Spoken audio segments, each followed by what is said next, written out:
Dans l'Église, on parle de la confession pleine et entière pour absoudre un péché. Mm. On voit qu'on en est quand même assez loin.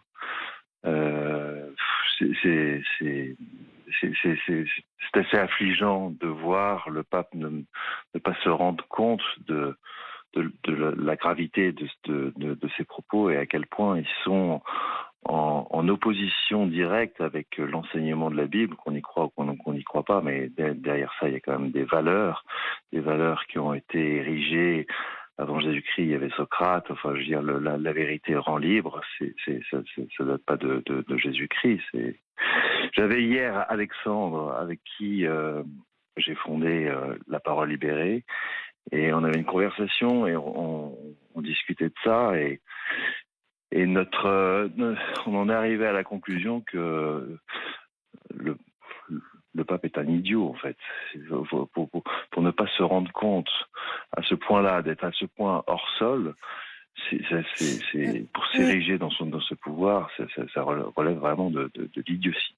C'est à ça que vous arrivez finalement avec Alexandre. Je précise les choses et d'ailleurs je vous avais reçu au moment de la sortie du film de François Ozon qui s'appelait Grâce à Dieu, qui s'était inspiré du drame que vous avez connu vous et Alexandre, puisque quand vous avez fondé cette association La Parole Libérée, c'était pour révéler aussi les abus dont vous avez vous-même été victime, abus sexuels à Lyon du père Prénat, qui avait été minimisé, couvert même par le cardinal Barbarin. C'est donc vraiment, j'allais dire dans votre chair, c'est-à-dire on sent votre émotion quand vous en parlez aujourd'hui, le fait d'avoir trompé au-delà simplement des faits, y compris les valeurs morales.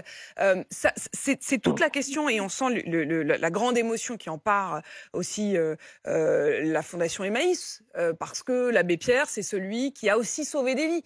Donc, comment on fait face à ça? Comment on fait? On essaye de rationaliser, on essaye de comprendre et on essaye de discerner en fait. Hein. Et donc dans notre discernement, effectivement, on se rend compte que finalement la couverture dont a bénéficié le père Prénat, notamment avec le cardinal Barbarin, c'est exactement le même schéma que ce qui est reproduit aujourd'hui par le pape avec l'abbé Pierre. Et c'est un fonctionnement qui est général.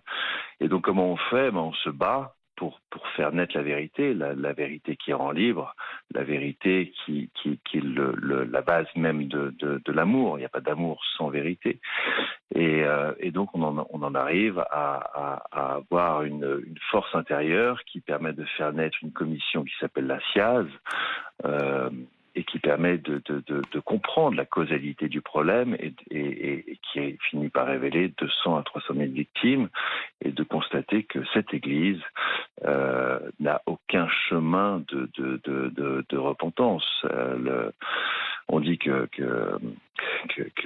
l'Église fait son travail de transparence en ouvrant les archives de l'abbé Pierre, mais si l'Église n'avait plus peur, c'est pas seulement les victimes de l'abbé Pierre dont on ouvrirait les archives, mais c'est les archives sur les milliers de prédateurs au sein de l'Église.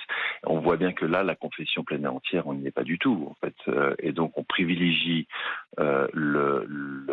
l'entre-soi et l'opacité pour protéger l'institution au détriment de gens dont l'existence a été brisée, dont les âmes ont été fracassées, dont l'esprit, et l'esprit dans l'Église, ça a un sens, a été détruit.